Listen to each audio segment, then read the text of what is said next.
Boa tarde a todos. Boa tarde para quem está presencial aqui no Inovabra em São Paulo.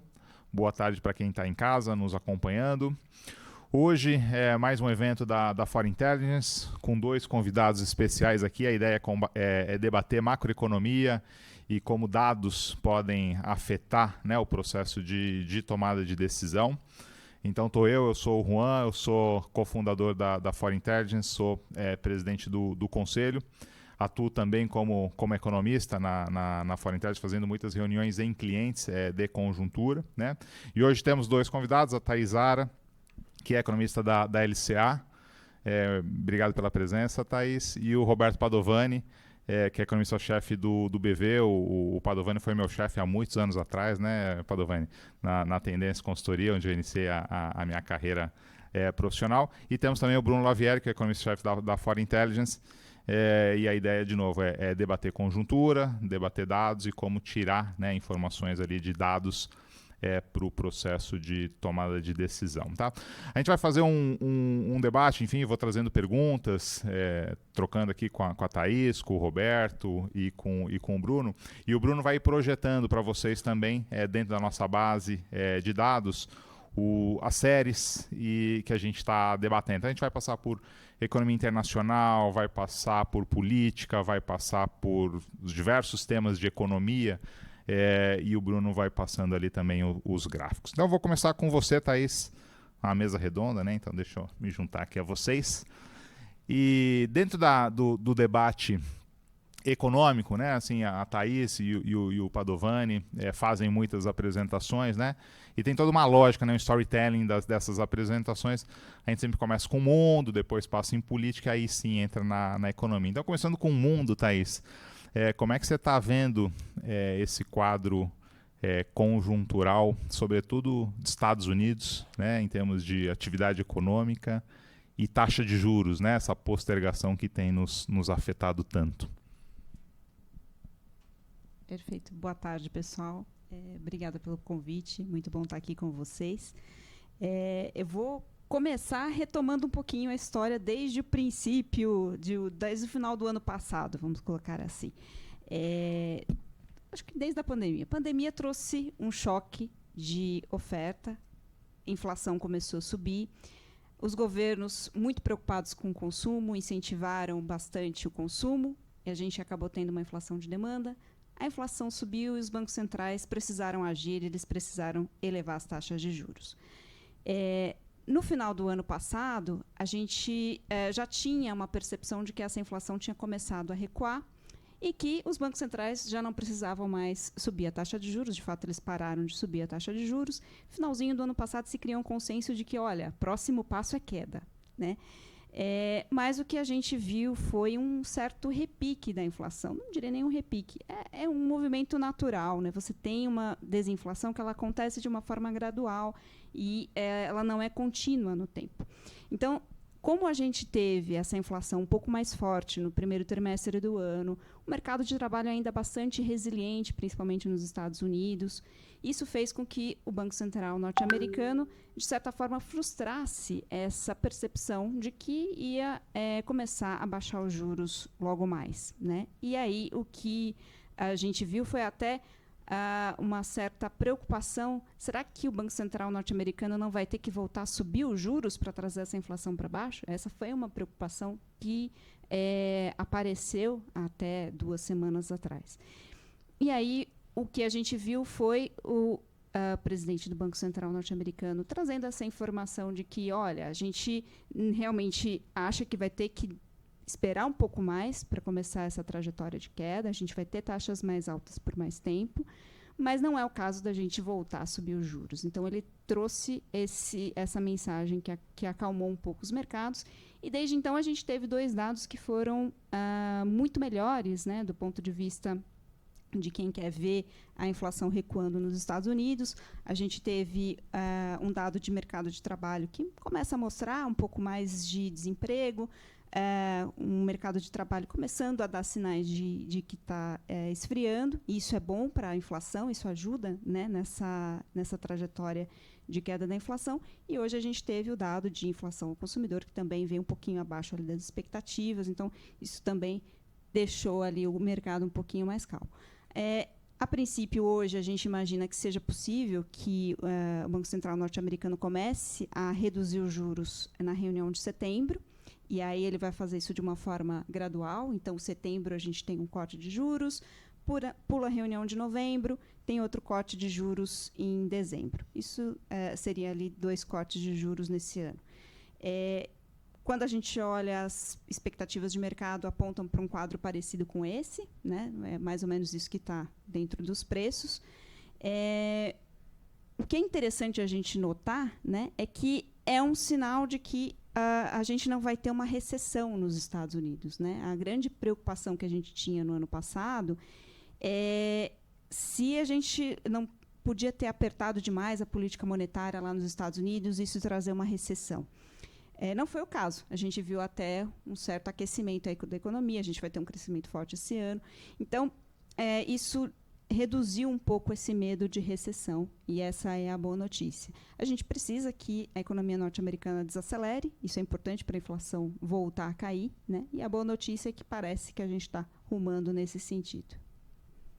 Muito bom, Thaís. De fato, a gente tem uma economia mais resiliente e juros mais altos por mais tempo, o que afeta não só o Brasil, mas afeta todo mundo, porque, enfim, Estados Unidos é Estados Unidos. Padovani, outro país que tem tirado a preocupação do mercado como um todo, dessa perspectiva de desaceleração global e do contexto geopolítico, é China, né? A China está passando por um processo de desaceleração, um PIB do primeiro trimestre um pouco mais forte do que se esperava, mas perspectivas não tão boas. Como é que você está vendo o desempenho de China para os próximos trimestres e como é que isso afeta o Brasil na tua visão? Eu acho que a grande história desse momento que a gente está vivendo é o cenário global, e a gente trabalha com um cenário de desaceleração.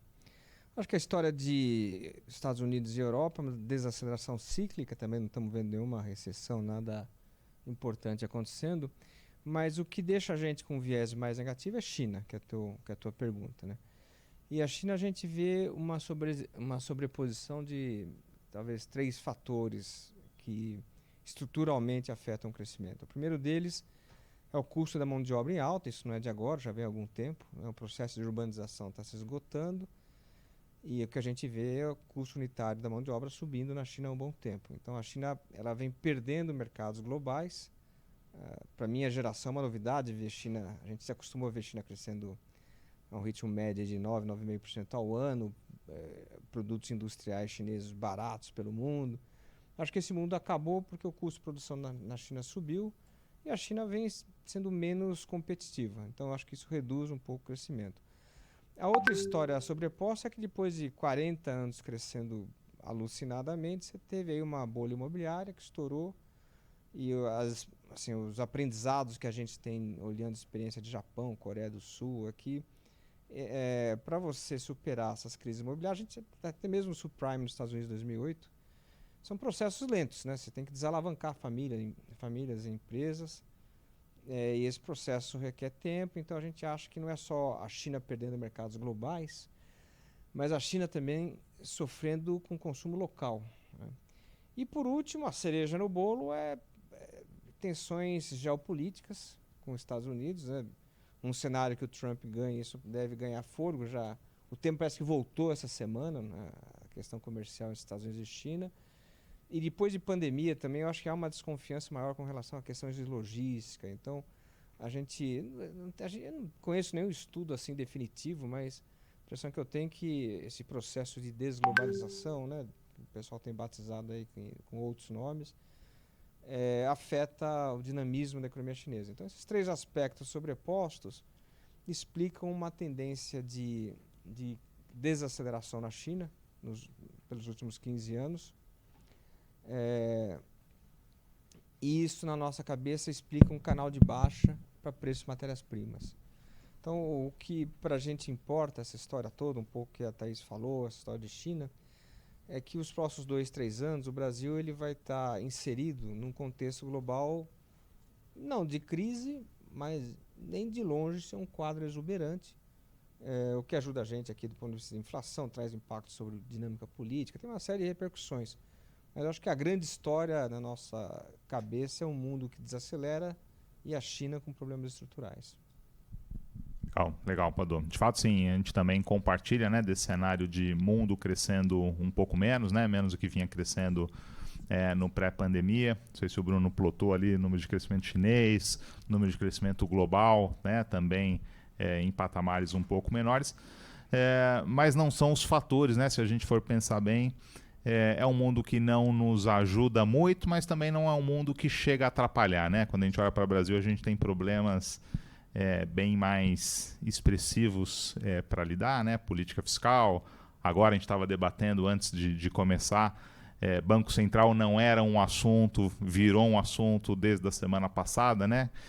E muito provavelmente vai continuar sendo um assunto aí pelo restante aí do governo Lula, né? E aí, entrando em governo Lula e governabilidade, como é que vocês veem toda essa relação executivo-legislativo, governabilidade em si, apoio da opinião pública, o que este governo tem de similar a Lula 1, Lula 2, o que tem de diferente? Porque, assim, na nossa visão ali na Foreign Intelligence, a gente tem 2 cientistas políticos que acompanham isso de perto. O quadro hoje ele é bem mais complexo. Depois o Bruno vai mostrar aqui os nossos índices de governabilidade que a gente calcula na Foreign Intelligence. Mas temos um quadro bem mais complexo, né? Como é que vocês veem a questão de governabilidade e o que pode ser feito, enfim, para melhorar e para a gente avançar nos temas, sobretudo temas de reformas que o Brasil precisa avançar para aumentar a produtividade, crescimento e assim por diante. Como é que vocês veem essa questão política e como é que isso nos afeta positivo ou negativamente dentro dessa conjuntura aí 24, 25 até 2026? Quer começar? Olha, bom, o analista político de vocês eu conheço bem, foi meu professor na FESP, então não posso discordar muito dele aqui. Mas a gente tem 2 leituras assim em relação ao tema político, né? Uma, a gente não vê uma... Eu acho que você mencionou bem, esse cenário global, ele não nos favorece, mas não implica uma crise aqui dentro, até porque a gente tem se mostrado uma economia bem mais resiliente pelo setor exportador, um pouco pelas reformas que foram feitas. Então o Brasil está relativamente arrumado, assim, né? Ele aguenta desaforo lá fora. Então isso acaba fazendo com que a gente preserve o crescimento. E se a gente preserva o crescimento, o modelinho que a gente usa para avaliar a popularidade do presidente é consumo, né? O varejo restrito. Tem várias possibilidades ali para modelagem, mas um que eu gosto é olhar o varejo restrito. E aí a gente assim, não vê um colapso no consumo doméstico. E, portanto, a gente não vê nenhum colapso. Então a gente também não vê nenhuma crise como a gente teve com o Collor, com a Dilma. Então, uma coisa que nos deixa tranquilo no cenário político é que pela primeira vez em 10 anos a gente não vai ter grandes comoções, né? Protestos de rua, aquela confusão que a gente vê desde 2013. Parece que é um ambiente um pouco mais calmo.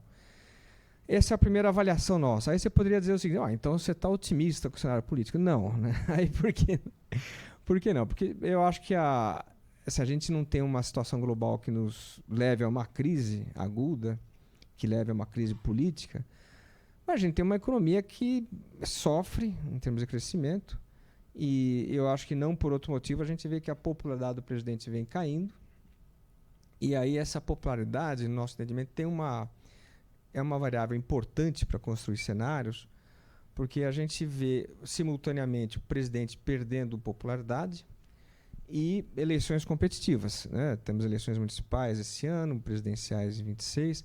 E quando você olha ao redor, assim, se eu estivesse no lugar do Lula, estaria preocupado, porque o Milei ganhou na Argentina, a direita voltando na Europa, o Trump com chances grandes de voltar. Então, tudo sugere uma eleição competitiva, e aí que para a gente é o argumento central, porque ambientes políticos competitivos são um incentivo, na maior parte das democracias, para mais estímulo, né, a qualquer ideia, que é o ciclo político dos negócios. O ciclo político dos negócios, o ciclo fiscal dos negócios é isso. Você gasta isso impulsiona o crescimento e, com um crescimento mais robusto, favorece as tuas chances de vitória eleitoral. Então, a gente não está vendo uma crise política, mas o que a gente está vendo é um tremendo de um incentivo para estímulos fiscais e monetários para frente. E aí, acho que é o debate nosso aqui, porque isso pega as regras fiscais, pega Banco Central, pega câmbio, inflação. Então, muda o cenário. Então, a política ela não é mais uma leitura de crise aguda, mas é uma variável central para a gente definir um pouco o que vai acontecer aqui dentro. Vamos certamente entrar nesse tema fiscal e o novo, né, de incerteza em relação à política monetária.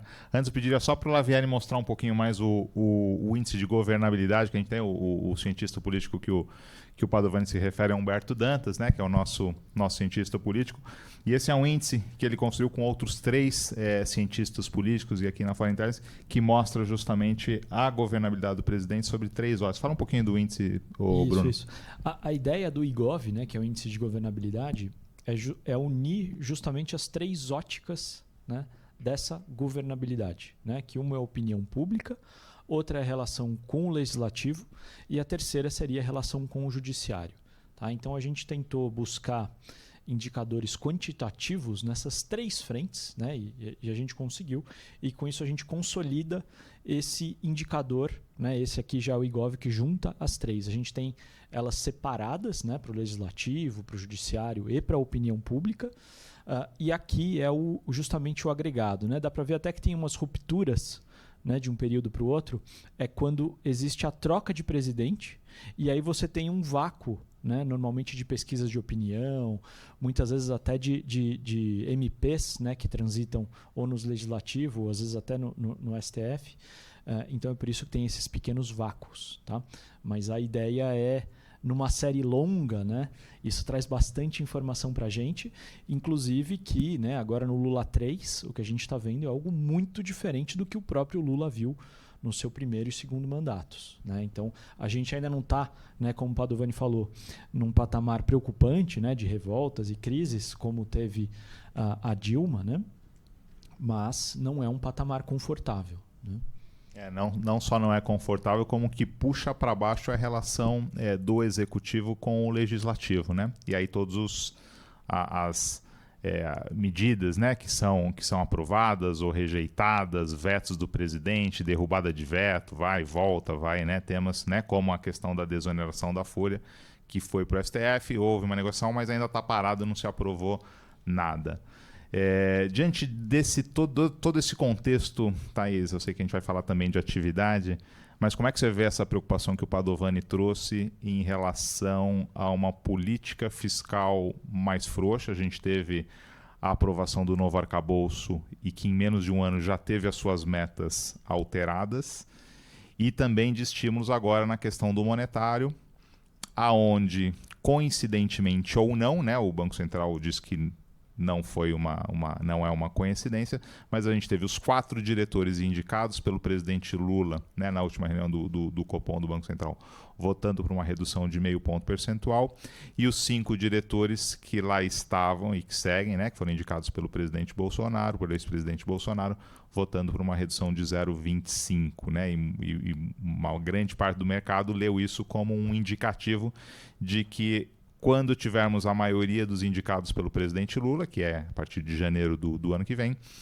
teremos também uma política monetária mais frouxa, né, estimulando o crescimento. Não que vai dar certo ou não, a gente já sabe, já viu esse filme, né, e que não necessariamente dá certo, mas como é que você vê essas pressões e as consequências disso, não só em termos de política econômica, mas já tentando entrar em atividade econômica e projeções de PIB e crescimento? Perfeito. Bom, vou começar falando um pouquinho, então, de política fiscal. Né?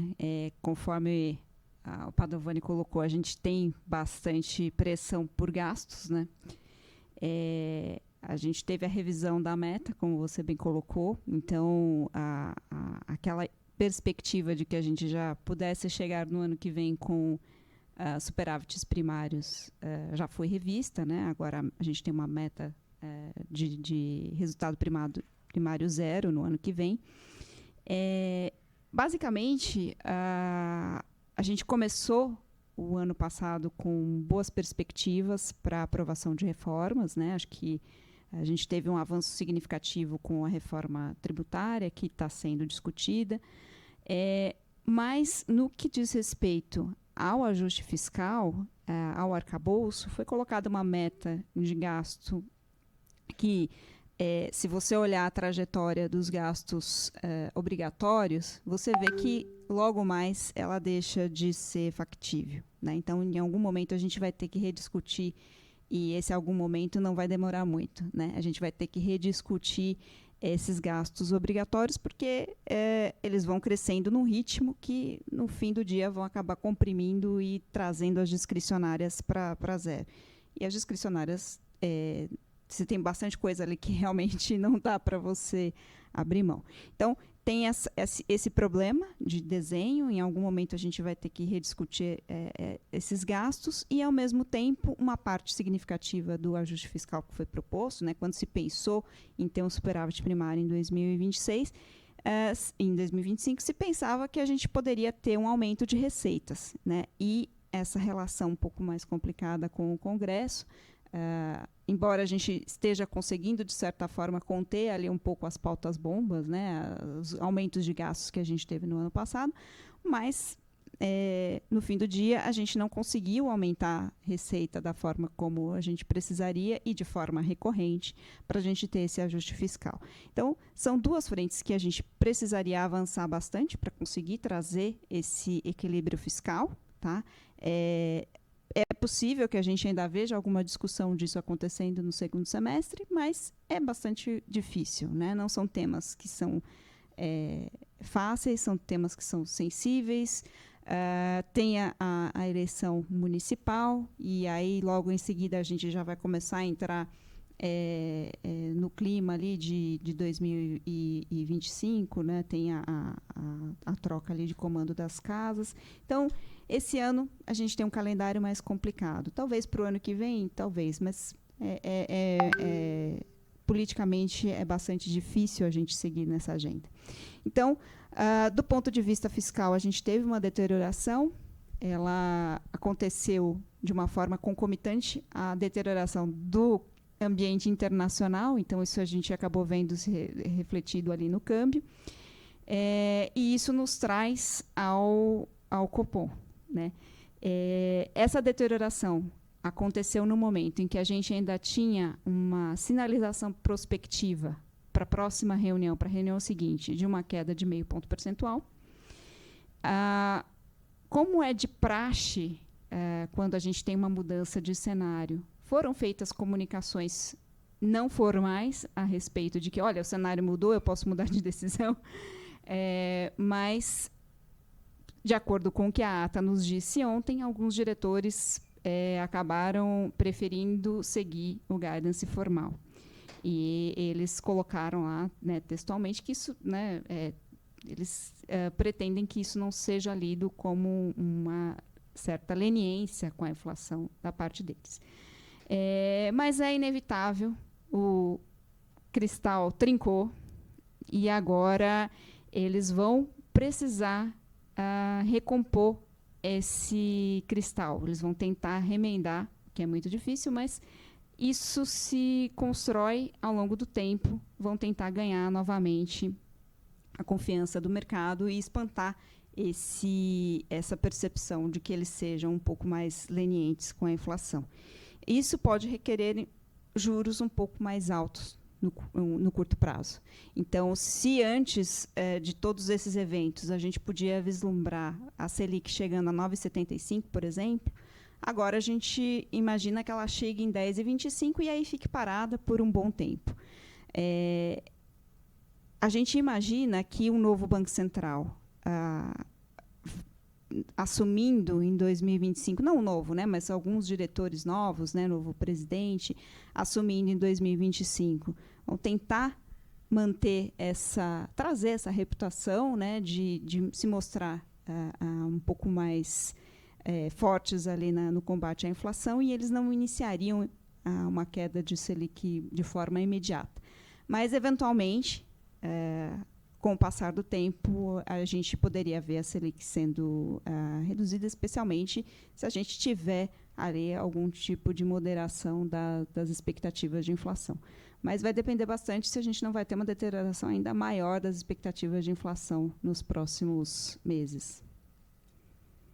Roberto, como é que você vê essa parte? Enfim, a gente ficou muito preocupado, né, não só com a decisão, mas com a forma, né? Assim, a decisão em si não é algo que preocupa. Se fosse 0,25 ou 0,50, havia bons argumentos na defesa das duas decisões, mas a forma que transpareceu para o mercado e que a gente leu foi muito ruim, né?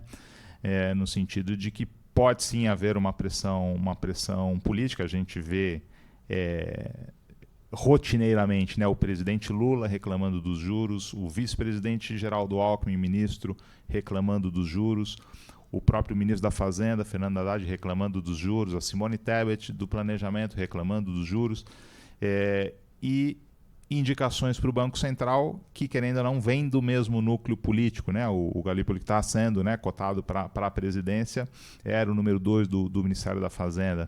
Então, assim, não tem como dissociar a decisão e a forma que a decisão foi tomada com uma maior leniência, uma política monetária um pouco mais expansiva, né? E, sobretudo, quando a gente olha para o PT e o que foi feito no governo Dilma, né, de uma política fiscal extremamente expansiva, uma política monetária extremamente expansiva dentro do conceito da nova matriz econômica. Estou dizendo que a gente vai para esse cenário, mas eu diria que aumentaram as chances desse cenário, e a gente vai ver isso em deterioração de expectativas de inflação, que prejudicam ainda mais, né, o cumprimento das metas, porque tem um fator endógeno, né? Sobe a expectativa, a inflação acaba subindo por si só. Como é que você vê essa parte, Padovani? Como é que você vê a resposta do Banco Central a esse cenário mais complexo que virá, né, na condição da política monetária? Bom, eu acho que esse é um bom tema, né? Eu acho que todo mundo estava com uma cabeça de que, à medida que você vai se aproximando do fim do ciclo, você tem que reduzir o ritmo. É natural, né? Você não, o pessoal brinca que você não sai de 100 por hora a 0 instantaneamente. Você vai diminuindo o ritmo. Então, já era claro que haveria diminuição de ritmo, e até porque você tem uma expansão fiscal vindo. A história do Rio Grande do Sul agrava esse problema. Você tem o mercado de trabalho aquecido. Então, a gente vê a inflação de serviços. Hoje saiu o dado CPI nos Estados Unidos, a inflação de serviços subindo pelo terceiro mês, a nossa inflação resistente na casa de 5%. Então, já havia ali uma preocupação com ancorar as expectativas. Isso já era um tema dado. O que teve de novo é que, em meados de abril, teve essa confusão geopolítica. Eu acho que a turma se assustou com o petróleo, câmbio, e as expectativas passaram a ficar fortemente pressionadas, né? A mediana das expectativas para 2025 saiu de 3,50 no começo de abril para quase 3,70, né? 3,66. E eu acho que o Banco Central reagiu a isso, a essa piora das expectativas. Bom, o que acontece a partir daí? Eu acho que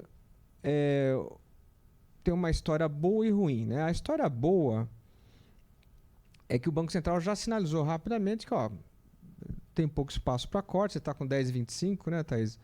E a gente está com 10, mas é isso, né? O ciclo deve se encerrar agora. E essa reação do Banco Central, eu acho que ela é positiva.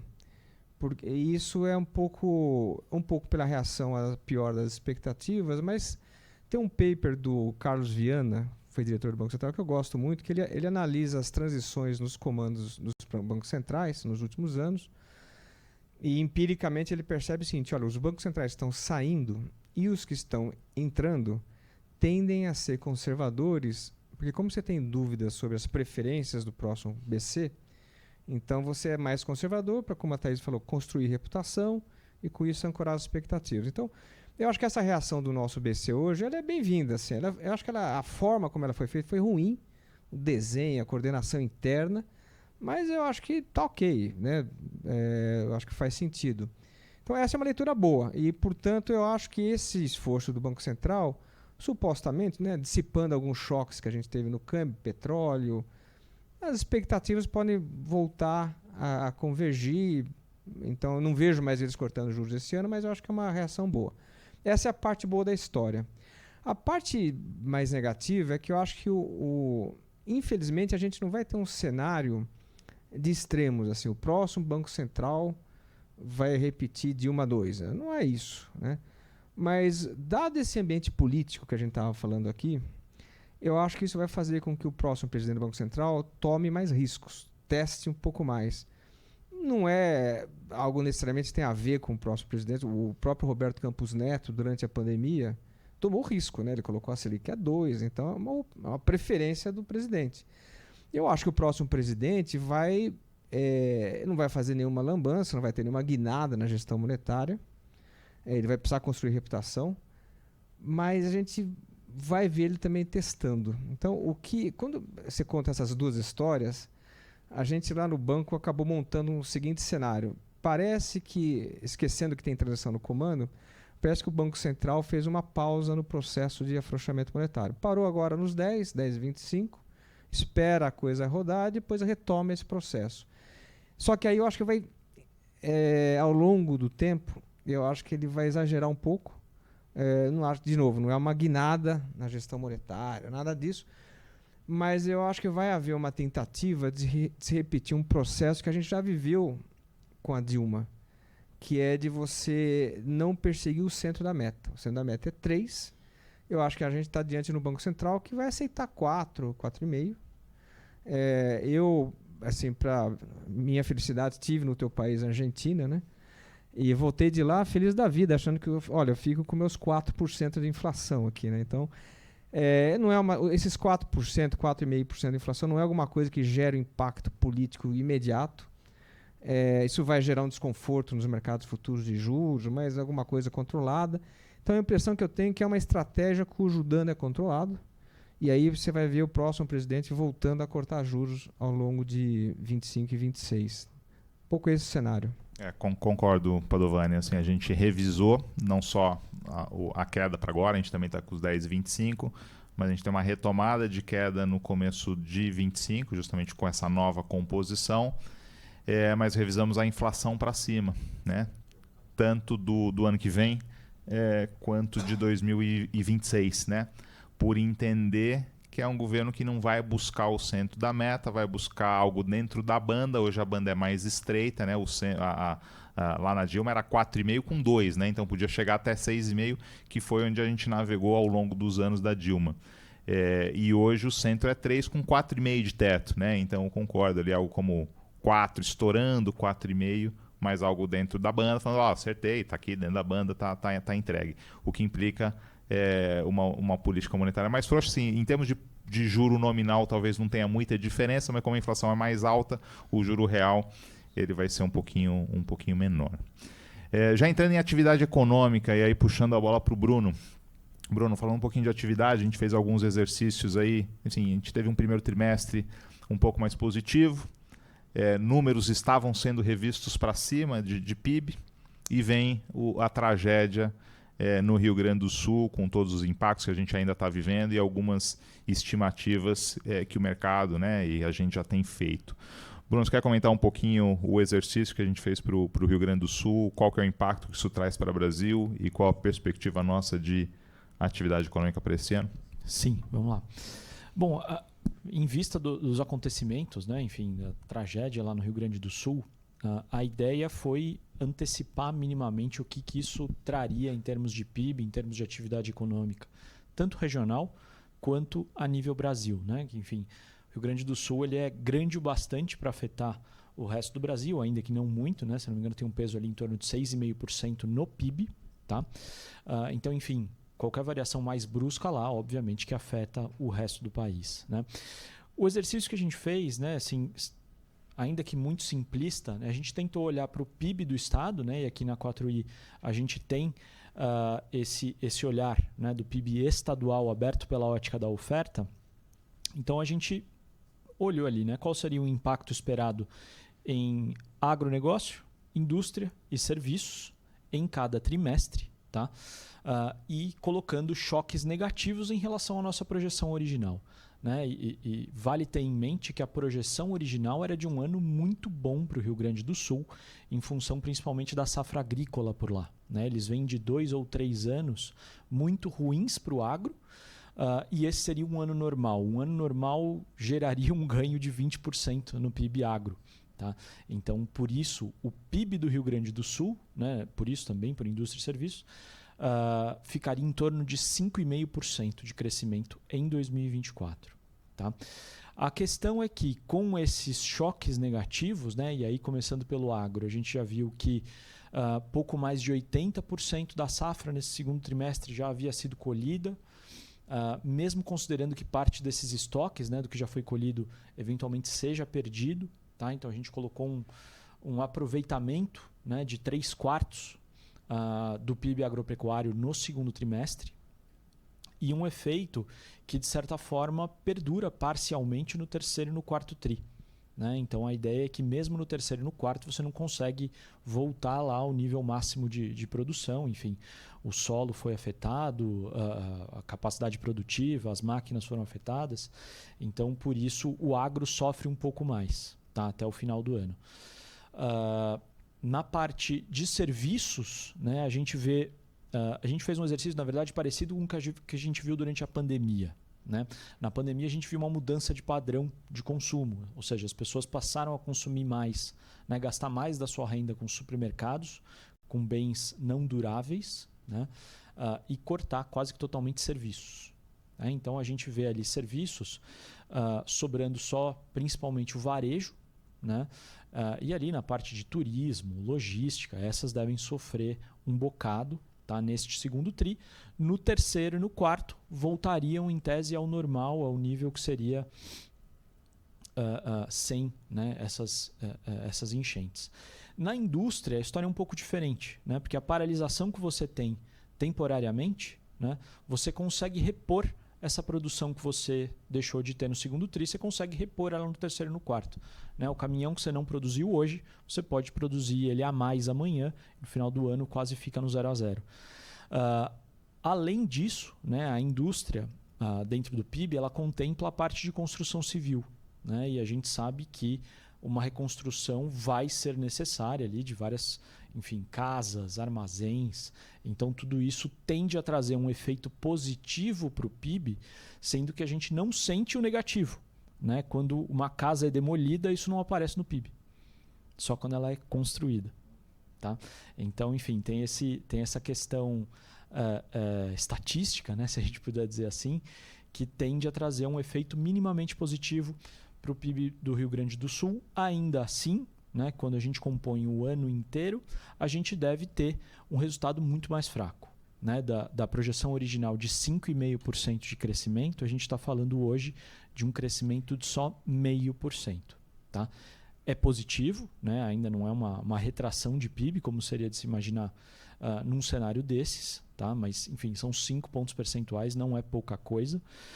E isso, quando a gente transpõe para Brasil, ele vira ali um pouquinho mais de 0,2 ponto percentual do PIB Brasil. Né? Então, a nossa projeção, que era 1,9 para 2024, vira 1,7.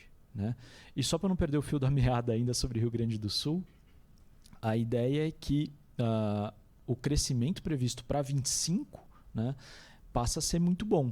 Né? Então, muito do crescimento que não ocorreu em 24 tende a acontecer em 25, ainda impulsionado por essas reconstruções, né, uma demanda mais aquecida, deve chegar num crescimento em torno de 6% em 2025. E aí a base de comparação deprimida, né? Sobretudo em serviços. Exatamente. Thaís e Roberto Padovani, como é que vocês estão vendo a atividade econômica e já linkando com o mercado de trabalho e o próprio ciclo de crédito, né, que tem relação, assim, ainda que o juro pare num patamar ainda restritivo, ele é bem menor do que os 13,75 que a gente estava. Então, assim, como é que vocês veem essa composição renda, emprego e crédito dentro do contexto de crescimento econômico e taxas de crescimento econômico para esse ano e ano que vem? Thaís. A gente estava começando a ensaiar uma revisão do PIB para cima, justamente tendo em vista mercado de trabalho que tem surpreendido positivamente. Quando a gente olha crescimento de renda, realmente tem vindo mais forte e a expectativa é de que continue sendo um número bastante positivo até o final do ano. Inclusive, é uma preocupação que o próprio Banco Central tem trazido, né, e acho que reforça bastante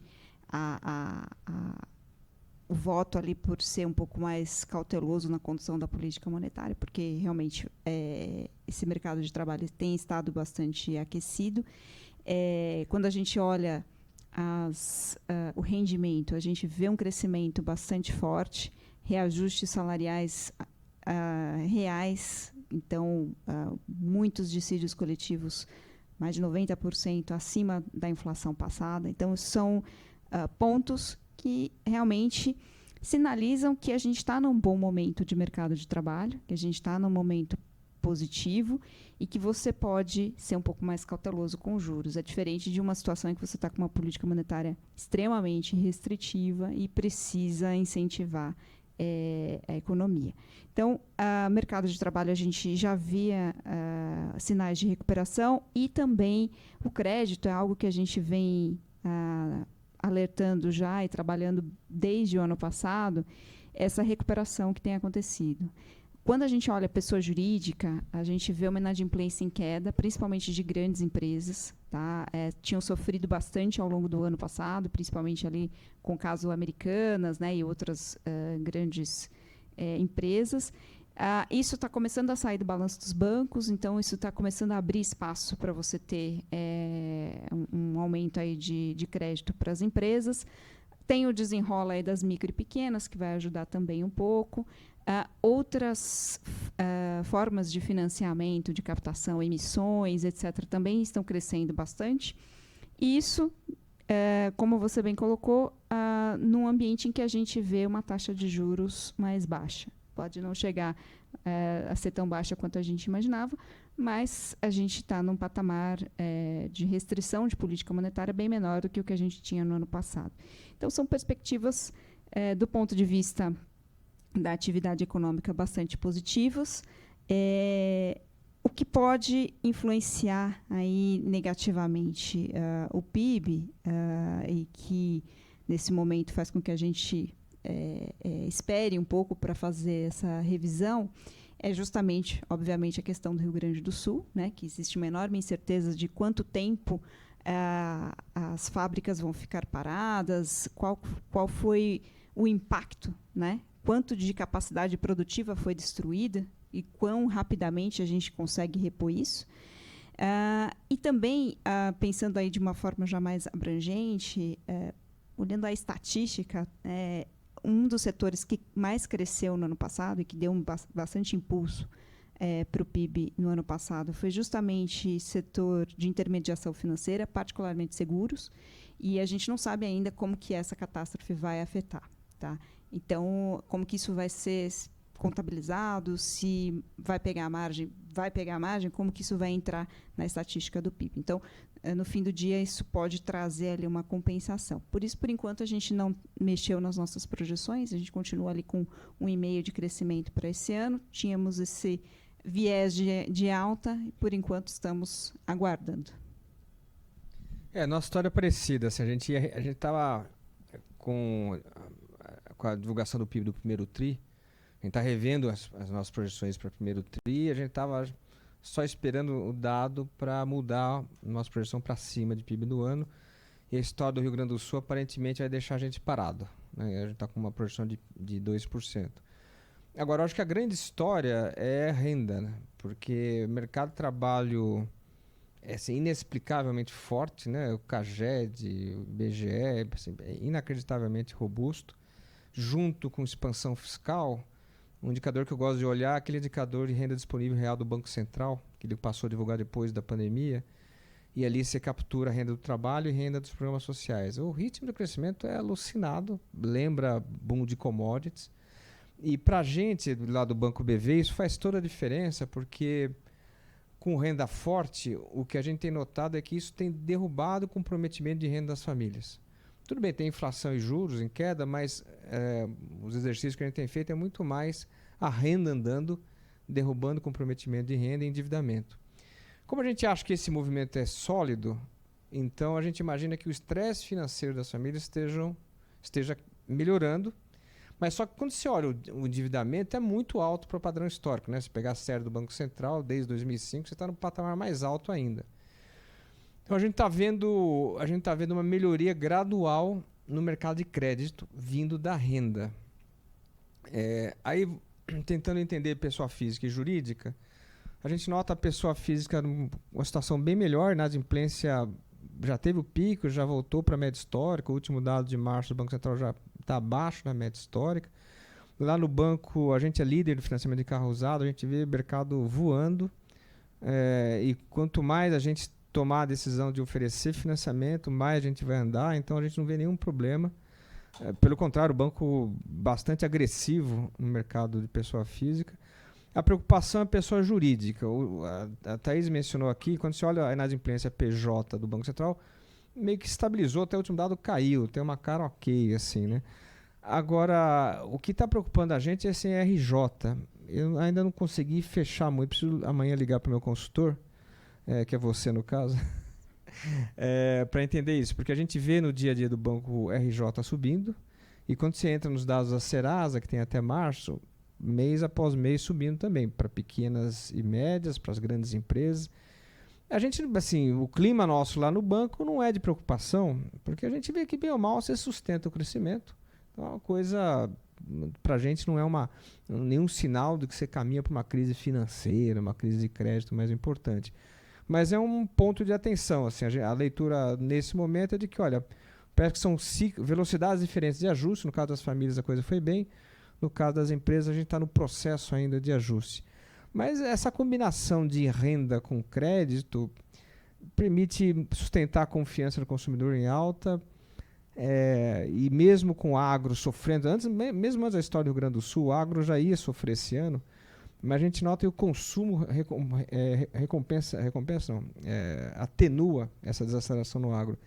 A gente está com uma cabeça boa para crescimento, aí o problema realmente é esse choque no sul, né? Muito bom. E antes da gente abrir aqui para perguntas do público que está aqui, para o pessoal que está de casa, quem quiser já manda a pergunta ali no chat. Falta uma variável que sempre o pessoal pergunta, sempre questionam, que é taxa de câmbio. A gente já falou um pouquinho, né, de como com o movimento internacional, Estados Unidos, como fiscal, né, isso bateu na decisão do Copom, enfim.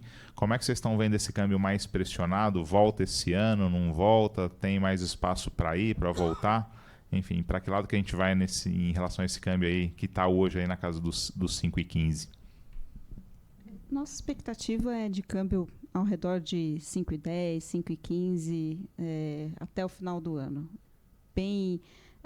Momentos de um pouco mais de estresse pode voltar a subir um pouquinho, mas não se distancia muito, porque a gente ainda tem um setor externo que é bastante forte, né? Um saldo de balança comercial que é bastante importante. Quando a gente olha balança de pagamentos, a gente tem investimentos estrangeiros diretos de tamanho suficiente para cobrir nosso déficit de transações correntes, tem reservas. Então, como a gente tem essa resiliência externa, isso acaba moderando, de certa forma, as saídas. E a Selic, bem ou mal, ainda é alta, ainda atrai bastante capital, então isso também modera. Claro que se a gente tiver uma piora expressiva de cenário fiscal, alguma novidade muito negativa, né, isso pode influenciar. Mas, a princípio, o nosso cenário é de câmbio ao redor aí de 5,10. A nossa cabeça não é muito diferente, mas acho que a médio prazo a coisa pode piorar um pouco, né?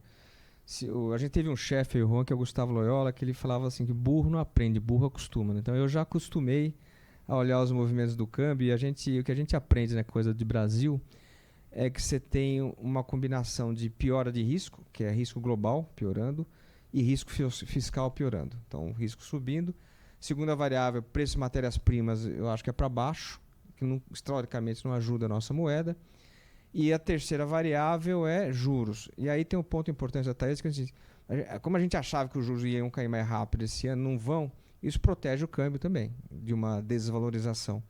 Mas quando você olha mais para 2025, 2026, no ciclo de um outro Banco Central, você vai ter a combinação de risco subindo, retorno caindo, que é juros, e preços commodities não ajudando. Então a gente acha que esse câmbio, esse dólar é para cima nos próximos meses, não no curto prazo, porque nossa Selic vai ajudar a gente, mas a gente tem uma visão mais negativa de dólar de maneira geral. Só complementando, assim, a visão da Foreign Intelligence é um pouquinho mais otimista para câmbio, não por conta de fiscal, que a gente acha que é ruim, nem pelo monetário, mas pelo quadro externo, né? Na redução de juro americano, uma devolução um pouco dessa fortaleza do dólar, isso ajudando um pouquinho a nossa moeda, mas também não é algo muito diferente, então é mais perto de 5 do que dos 5,10 e 5,15. Acho que outro ponto interessante a gente falar é que o câmbio, em termos históricos, ele, em termos reais, né, históricos, ele está bastante depreciado ainda, né? Então a gente faz uma comparação do câmbio em todo o período real, de 94 para cá. E aí, se a gente pegar a média histórica de julho de 94 até hoje, o câmbio médio inflacionado ele é de 3,99 por dólar. Então lá tem o 5, está bem depreciado em relação a essa média. Claro que hoje a gente está pior que a média, o fiscal é muito ruim, a dívida é muito alta, o juro americano está muito alto, né? O dólar está valorizado em termos globais, né? Mas isso para a gente entender que em termos prospectivos de mais longo prazo, se a gente de fato arrumar o fiscal, há um espaço para uma valorização expressiva do real em termos reais, né? Desde que a gente faça a nossa lição de casa e o ciclo de commodities também, obviamente, nos ajude. Eu passo agora, então, para perguntas aqui do auditório. Está com o auditório cheio hoje, então, quem tiver pergunta, levanta a mão, a gente leva o microfone. Peço só que fale o nome, da onde, a instituição que representa, para quem é a pergunta e a pergunta. Legal. Me chamo Gabriel Coelho, hoje estou na Clara, uma fintech mexicana. E... Sou cliente de vocês. Né? Aí a gente sabe. Ficamos contentes com isso. A minha dúvida é a seguinte, pegando bem essa pauta atual da moeda, né, do dólar, eleição, Estados Unidos, vitória de Trump ou não, algum tipo de mexida nessa previsão aí, ou mais ou menos independente, o vitorioso não mexe no resultado final aí na visão de vocês? Olha, hoje a cara tá de vitória do Trump, né? Você tem avaliação aprova, desaprova abaixo de 40% a favor do Biden, e historicamente isso é uma eleição competitiva. Então, e por que o Biden está sofrendo mais? São 3 temas que o Trump tem dominado. Primeiro, inflação. E aí é curioso que uma coisa que a gente vê no Brasil não é a inflação, mas é o nível de preço. As pessoas percebem que está tudo muito caro, apesar da inflação ter caído. O Trump pegou essa bandeira. Imigração, que ajuda a oferta de trabalho nos Estados Unidos, é importante para o crescimento, mas tem essa sensação, né, as pesquisas mostram de que os americanos se sentem estrangeiros no seu próprio país. Deve ser muito mais na Flórida do que no resto, mas... E o terceiro ponto é a leitura de que o Biden não responde adequadamente à política externa. Né? Então, o Trump ganha a eleição. Para a gente, isso importa... São 2 leituras. A primeira leitura é porque eu acho que o tipo de ajuste fiscal que virá depende se é democrata ou republicano. A gente trabalha com ajuste fiscal vindo, e aí a gente tem uma visão um pouco mais negativa de crescimento nos Estados Unidos, não só pelo Fed, que a gente conversou aqui, mas pelo ajuste fiscal em curso nos próximos anos. E aí seria um corte de gastos, mas isso é pouco relevante. O que eu acho que a segunda leitura, que eu acho que até beneficia o Brasil, é porque o Trump vitorioso pode voltar com mais força na questão comercial com China e com México. E aí o Brasil pode ser beneficiado de algum desvio de comércio. Né? Mas não é um cenário... Eu acho que quando a gente vai montar cenário para o Brasil... eu estou muito mais preocupado com a nossa dinâmica de dívida do que com Trump. Assim, acho que essa é a história. Perfeito. Eu acho que a única coisa que eu acrescentaria vai depender também de como vai ser a configuração das casas, né? Então, se a gente tiver um Senado democrata ou republicano, isso também pode mudar bastante o que o Trump conseguiria, de fato, implementar. Tá?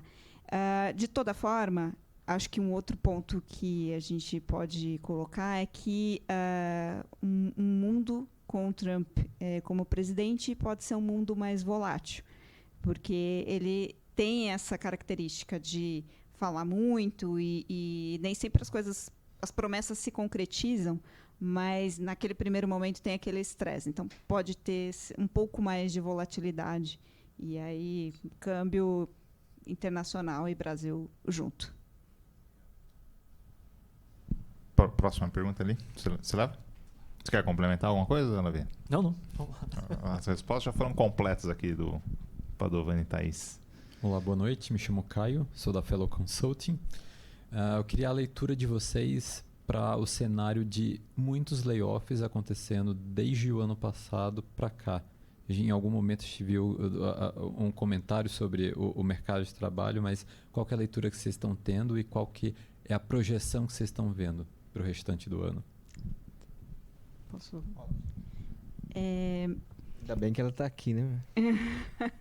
Quando a gente olha, por exemplo, CAGED, né, a gente vê um aumento de demissões acontecendo. Mas isso, quando você olha as demissões que estão acontecendo, tem ocorrido um grande aumento também de demissões, que a gente fala demissões a pedido, que são as pessoas que pedem demissão. Então, esse é um quadro que sinaliza um mercado de trabalho ainda aquecido. Tá? Então, apesar da gente ver bastante demissão, a gente também vê um ritmo forte de admissão. Então, muitas pessoas trocando de emprego para conseguir, situações melhores, seja de salário, seja de regime, seja de alocação da tarefa, né? E qualquer outro tipo de questão. Então, quando a gente vê mercado de trabalho, criação de vagas tem realmente crescido. Quando a gente olha acumulado em 12 meses, quando a gente olha dessazonalizado, primeiro trimestre do ano realmente mostrou um mercado de trabalho um pouco mais aquecido.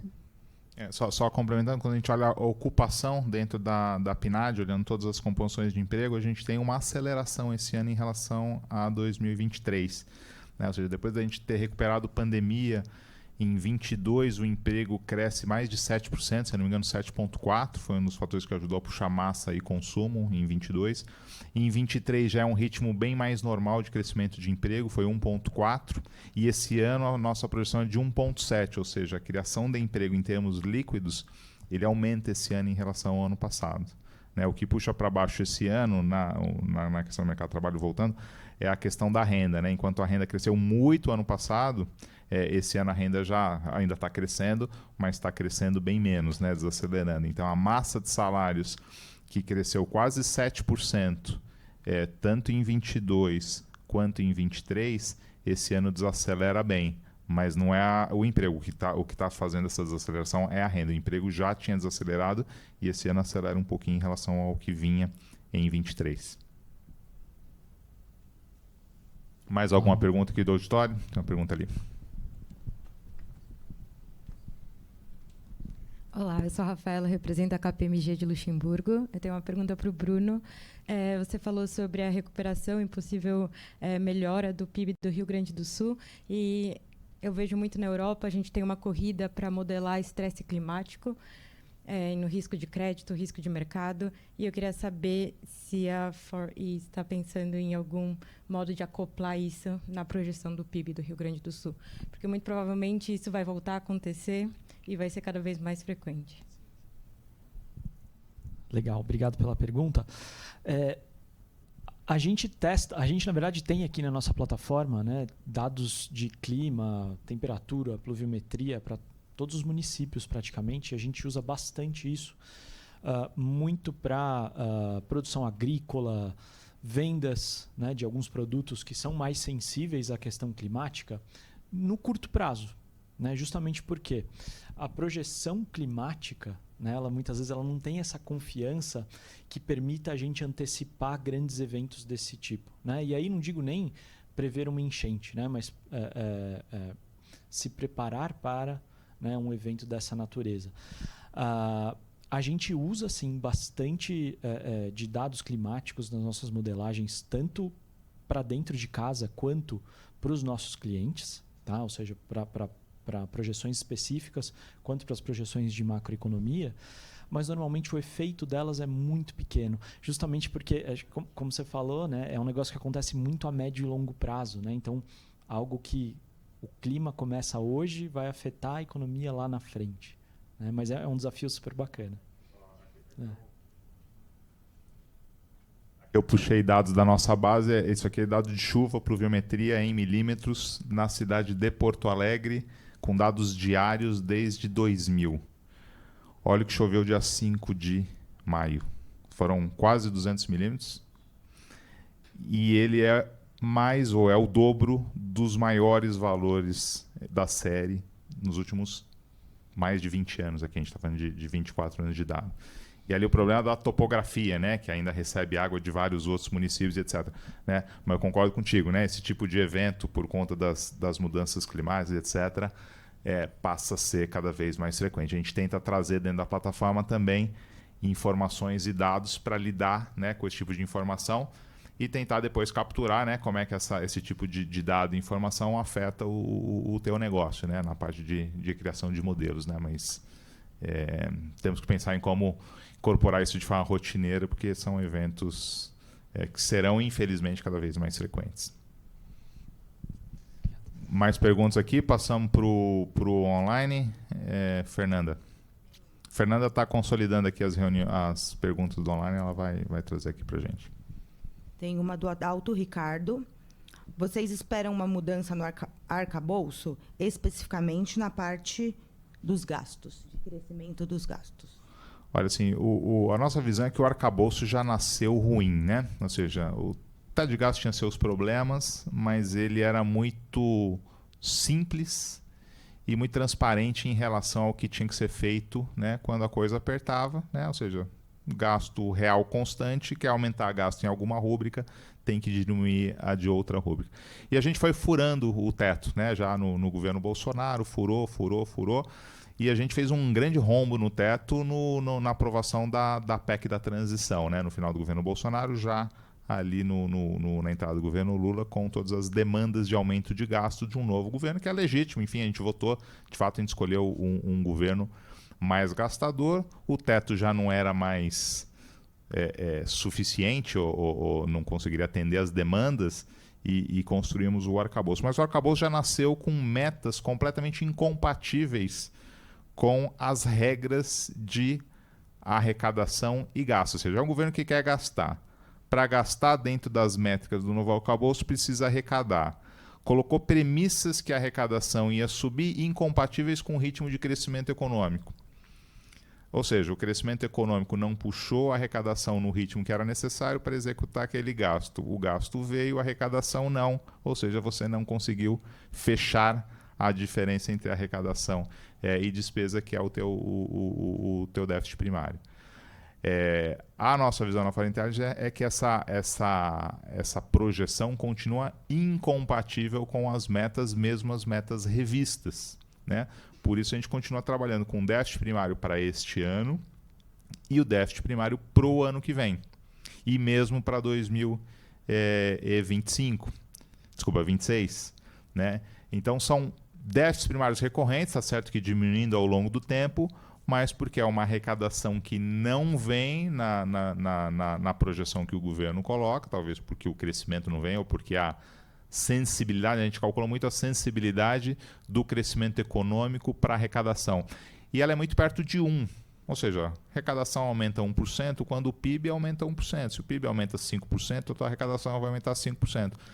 Mas trabalhar recorrentemente com aumentos de arrecadação de 4%, 5%, que era o que o governo tinha dentro das metas propostas, né? Que gerava a consolidação fiscal que ele se propôs a fazer, era incompatível com o crescimento de PIB de 2, 2,5%, 3%, que foi ano passado. Ano passado foi 3%, mas foi puxado pelo agro, o agro tributa menos. Então, assim, novos ajustes nas metas, na nossa visão, serão feitas, ou simplesmente o governo não vai cumprir as metas e meio que tudo bem, porque não tem penalidade, né? Ou seja, o que você tem é um prêmio de risco mais pressionado, um câmbio mais pressionado, um governo pior avaliado, mas enfim, vida que segue. Só fazendo um adendo, né? Como até a Thaís tinha falado, né? Isso vai ter que ser rediscutido em algum momento. A gente obviamente concorda com isso, não é bem uma projeção, é uma profecia, né? Vai chegar um momento em que vai ser necessário rediscutir essas metas fiscais, né? Então, enfim, isso já está contratado. Posso fazer 2 comentários? O primeiro é mais geral. Assim, a gente passou anos aqui no Brasil ajustando as contas públicas via receita, né? Eu mesmo fui do governo FHC, você tinha aumento para fazer encargo, o Lula fez isso.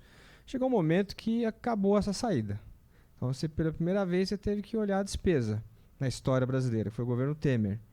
E a gente pensou essa regra, eu acho que nós, economistas, a gente foi enganado, assim, né? A gente foi muito inocente. Porque a gente imaginou no nosso mundo róseo que falou, se você quer aumentar dado no teto... E uma regra por 20 anos, hein, Por Padovani? 20 anos. E eu me lembro que eu acreditei, né? Me sinto meio bobo, assim. Que falou, se você bateu a restrição do gasto, então se você quiser aumentar um programa de governo, você tem que rever outros. Então você rediscute prioridades, racionaliza a gestão do Estado. Mas qual foi a nossa experiência? Foi que você passou os 6 anos tentando driblar a regra, né, do ambiente político. Então, a gente, assim, nós como sociedade, pela primeira vez na história, não conseguimos enfrentar o problema da despesa pública.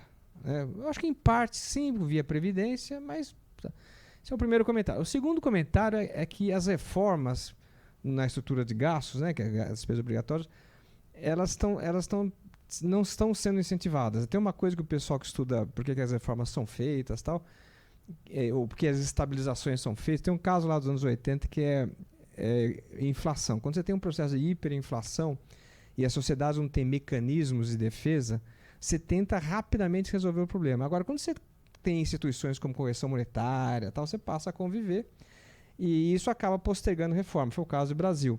Eu acho que a gente estava vivendo uma história parecida agora, porque em vez de a gente encarar o problema da despesa pública, da estrutura do Estado, da despesa obrigatória, a gente está torcendo para que apareça uma receita de algum lugar que equilibre as contas. Não vai aparecer, como você falou. E aí a gente vai voltar para a questão da despesa pública. A regra do arcabouço é uma regra matemática boba, né? Porque você fala, a despesa pode crescer 70% do crescimento da receita. Mas você não está falando ali que uma boa parte dessas despesas são indexadas a 100% a receita. Agora tem a política de salário mínimo com reajustes reais pressionando a Previdência. Então, é um mundo de uma regra matemática simples e um mundo de uma estrutura de Estado que não vai ser ajustada. Então, a previsão minha é que assim, o teto durou 6 anos, o arcabouço vai durar 3 anos, 4. Acho que ele não acaba o governo. É isso. Mais perguntas, Fernanda? Não temos mais perguntas? Perguntas aqui no auditório, tem mais uma ali, ó.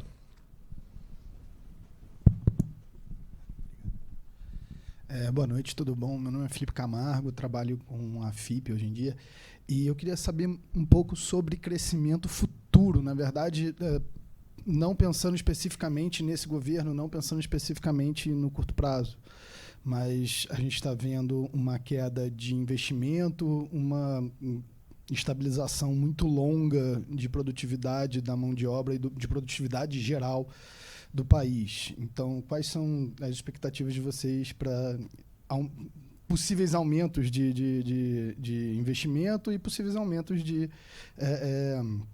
produtividade no país?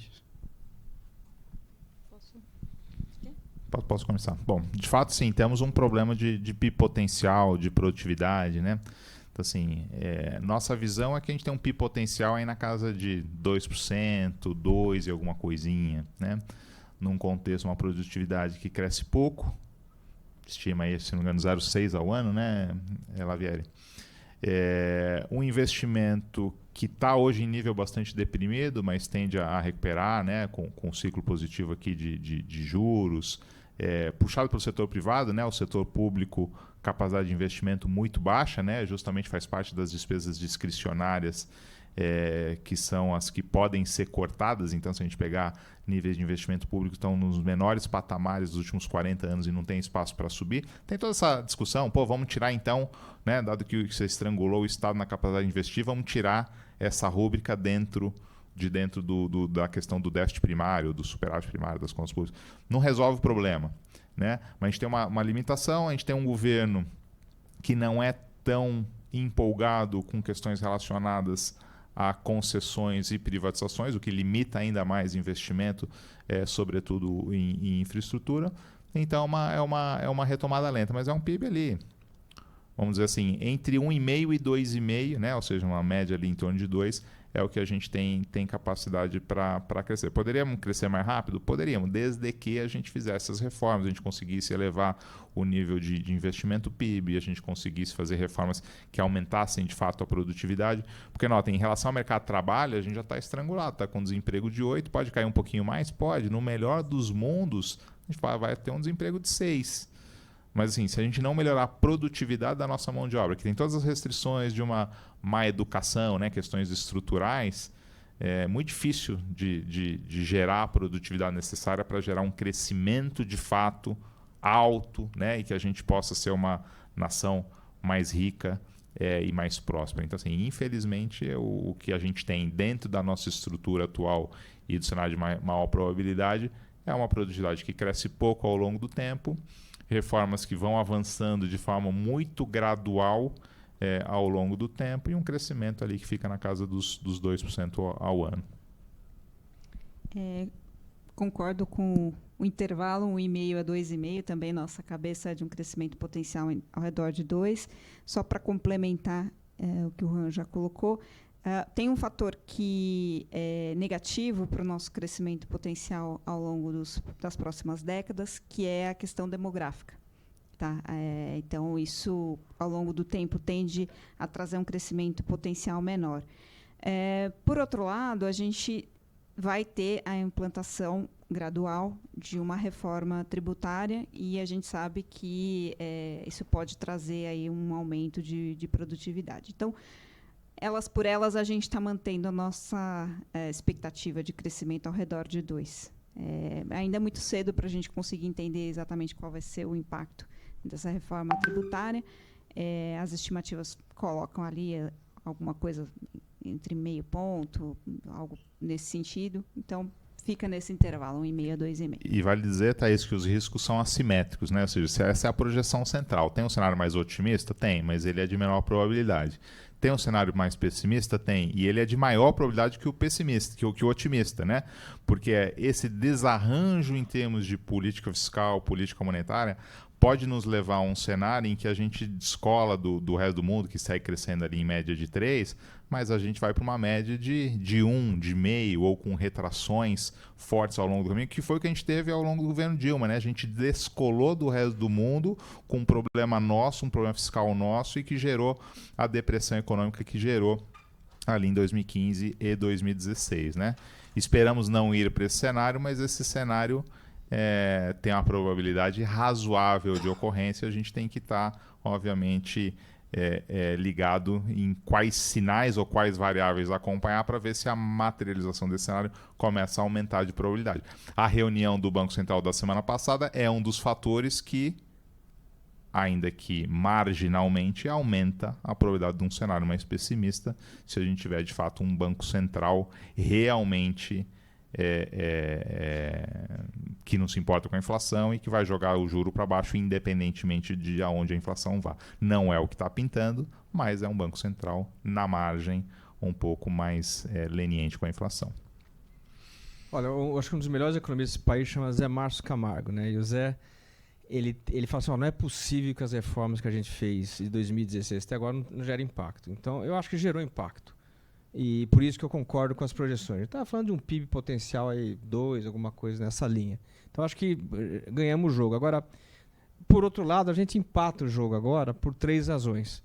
Primeiro, eu acho que essa instabilidade macro. Você citou o exemplo da Dilma, e a gente, assim, ela gerou uma crise cujos efeitos foram prolongados no tempo, né? Então aí até hoje, o problema fiscal Então, vem de 15 e 16, né? Que a gente ainda não resolveu. esterese, enfim, toda essa discussão de economia. Então, acho que tem um problema de instabilidade macro, no nosso caso, que afugenta investimento. E como o Juan falou, a gente vai avançar muito lentamente em infraestrutura. O João Manuel Pinho Melo tem um estudo que ele fala isso, olha, para talvez aumentar a produtividade no Brasil, o jeito mais rápido seja infraestrutura. E eu acho que caminha, mas muito lentamente. E o terceiro fator, mão de obra, né? Então, aí quando a gente vê as reformas feitas com esses 3 desafios, né, macro, mercado de trabalho e infra, a gente acha que a gente empata o jogo. Fica ali nessa coisa meio medíocre, sendo 2%, alguma coisa dessa linha. E o ponto que a Thaís trouxe é importante, porque assim, é 2 hoje, ano que vem, o seguinte, quando se olha 10, 15, 20 anos lá na frente, é menos, porque a demografia passa a jogar contra, e bem contra.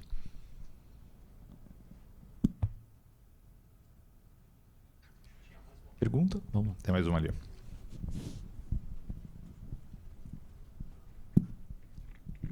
Boa noite, eu sou o Ricardo Faria, da Linus Galena. É sempre um prazer ouvir o Padovani e a Thaís. Foi muito bacana esse cenário. Mas ouvindo o cenário de vocês, parece quem tem um pouco mais de idade, parece aquela impressão do filme O Feitiço do Tempo, né? A gente acorda e vai dormir e o cenário continua, é o que vocês acabaram de falar, né?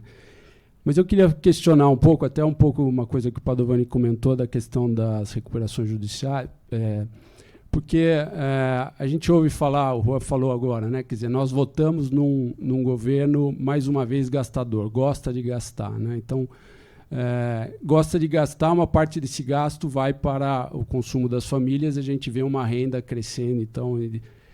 E aí temos que ter um juro mais alto, custo de juro mais alto, e certamente um pouco mais de custo do crédito, né? Então, você fala assim, embora a gente veja um cenário ruim, está tudo muito bom, né?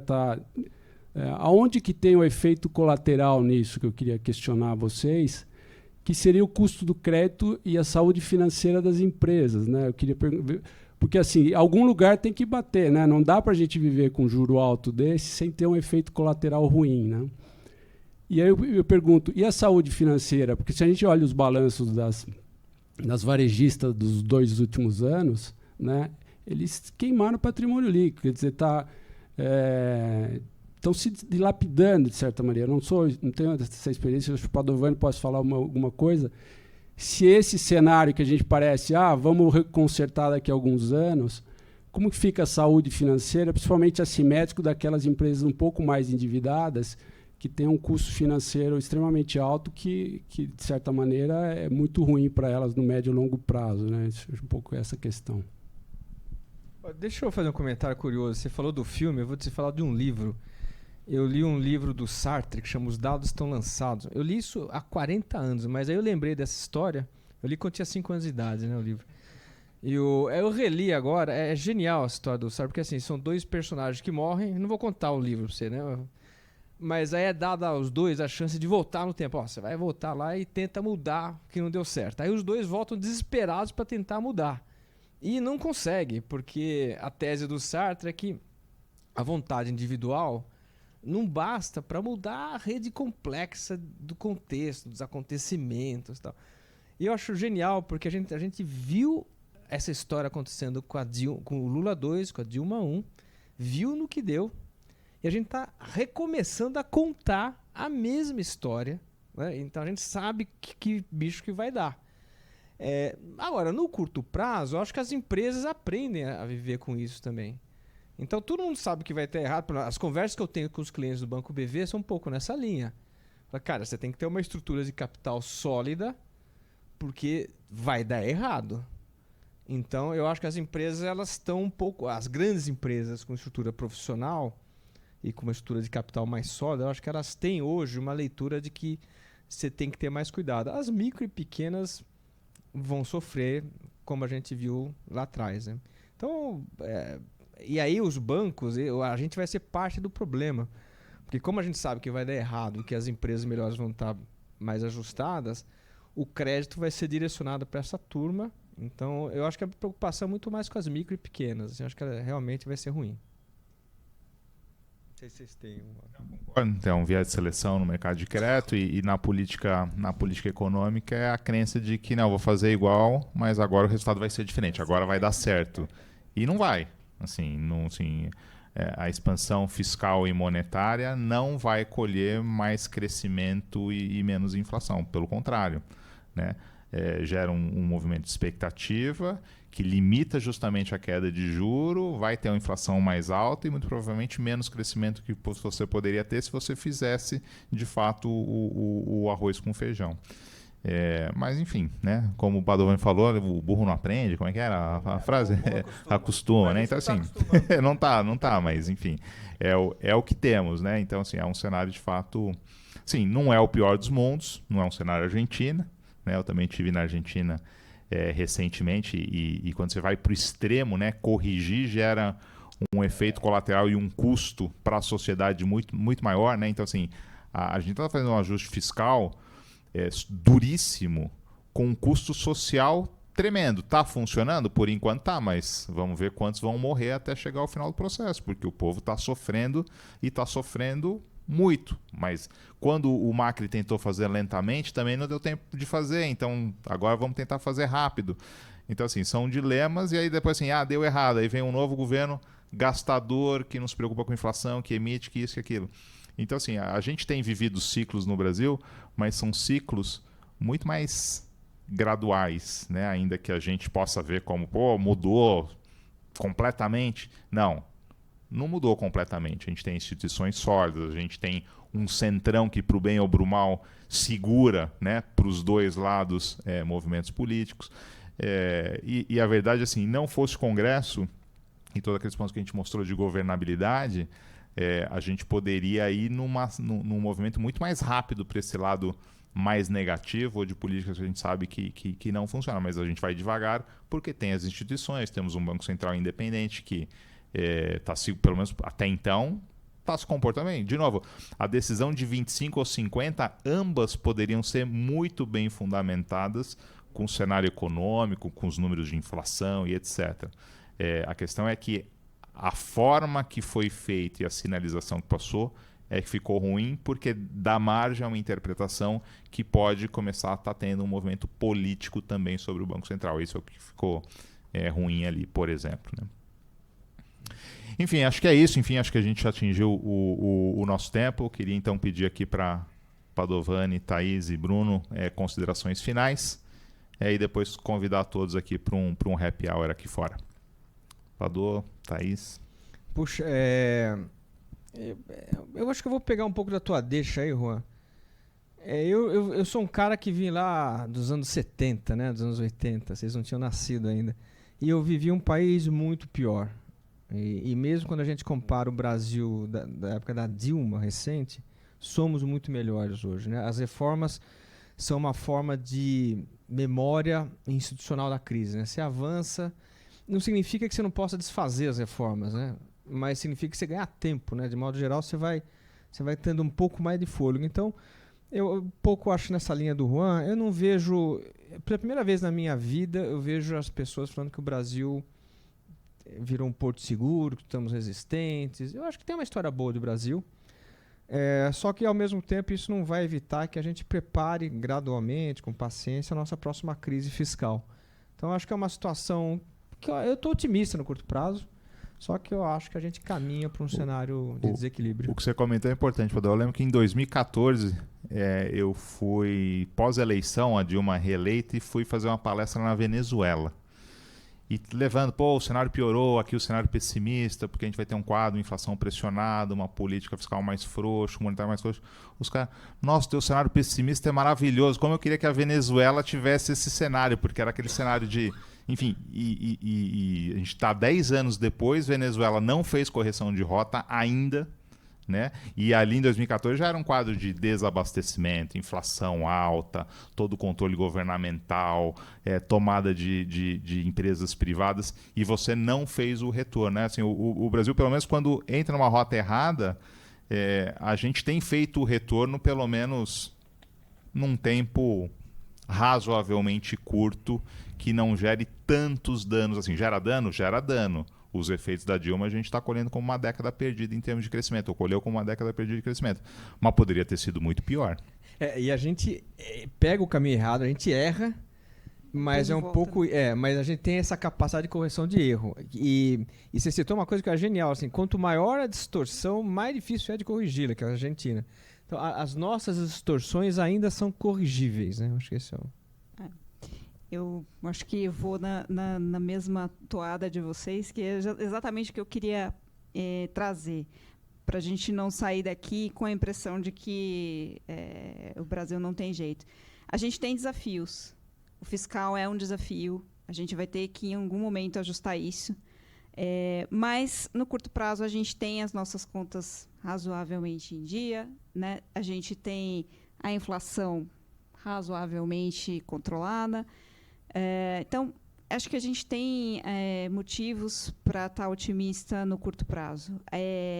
O ajuste fiscal é uma necessidade.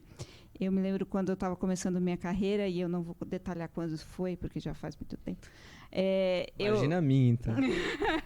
Eu montei um slide assim, o problema é o gasto. Estamos aqui, né, várias décadas depois, e o problema ainda é o gasto. Então, a gente provavelmente vai ter que passar por um ajuste fiscal que vai ter que contar com alguma revisão da nossa estrutura de gasto, que é muito engessada, e a gente vai ter que contar também com algum aumento de carga tributária para conseguir fechar essa conta. Provavelmente um equilíbrio aí das duas coisas. Mas as duas coisas precisam de um consenso, né? E precisam de um trabalho de convencimento, porque não é fácil politicamente, nem nada disso. De toda forma, eu acho que a gente vai ter ainda um bom crescimento nesse ano, um mercado de trabalho ainda forte, uma inflação razoavelmente controlada. Então, um quadro de que a gente consegue ainda ter aí um ou 2 anos ainda de maior tranquilidade antes dessa questão fiscal se tornar mais complicada.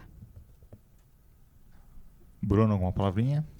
Bom, antes eu estava preocupado, né? Assim, a gente vai sair para o happy hour, o que a gente tem que falar assim de feliz, né? Para encerrar, assim, vocês já fizeram tudo, né? Assim, o cenário não é de fato tão ruim quanto eventualmente algum desânimo possa dar a entender, né? A nossa inflação mais alta é simplesmente 4,5%, né? É bem diferente do que a gente já teve no passado, né? O nosso crescimento baixo está entre 1,5% e 2%, não é nada negativo. Então, enfim, estava bem preocupado, né, em procurar ali notícias boas, sei lá, se vou falar do Palmeiras ou alguma coisa assim, mas acho que não somos precisa. Somos 4 os palmeirenses aqui na bancada. Olha que notícia boa. Pois Tem é. jogo hoje, olha que notícia boa. Enfim, acho que a gente não precisa apelar tanto, podemos ir pro Não, happy mas hour. é a questão de olhar o copo meio vazio, né? A gente está com o Exato, copo exato. ali na metade. É a questão de olhar ele como meio cheio ou meio vazio. Vamos olhar ele como Basta meio não cheio. ter tanta E assim, sede que... e oportunidades existem, né? Assim, em todos os setores, em todos os mercados. Basta ler a conjuntura, ler o cenário, ler os prognósticos e, né, escolher caminhos mais certeiros em setores com mais desenvolvimento, com mais crescimento, com mais ganho. Enfim, isso tem em todas as regiões do Brasil, em todos os setores, tá? Enfim, agradeço a todos aqui a presença, para quem veio aqui presencialmente. Para quem está no online, peço para preencher o questionário do InovaBrá de pesquisa de satisfação. Para quem está aqui de novo, eu convido para um pequeno happy hour que a gente vai fazer aqui na saída. Gostaria de lembrar também, a gente tem mais um evento da Fora Intelligence na próxima semana, um evento 100% virtual, no dia 22 agora. De indústria e planejamento, tá? Para o setor industrial, enfim, como usar dados, enfim, para planejamento estratégico e SNOP. E a minha área de macro e dados vai fazer um evento também agora no mês de junho, aí vai ser um novo evento híbrido aqui no InovaBrá, agora não lembro a data, dia 19, o Henrique está aqui, vai ser um dos nossos palestrantes convidado da GFK. Henrique Mascarenhas, vocês não estão vendo ele aqui na câmera, mas ele está sentado aqui no auditório. E em breve vocês vão receber também esse convite sobre esse evento. Aí vai ser um evento sobre o impacto do crédito para o setor de bens duráveis, justamente tentando entender esse impacto da redução do juro, do limite da redução do juro e dessa retomada de crédito, como impacta esse setor em particular. Então, de novo, mais uma vez, obrigado pela presença de todos. Obrigado aqui ao Padovani e a Thaís, engrandecendo enormemente o nosso evento. E até o próximo. Muito obrigado. Valeu.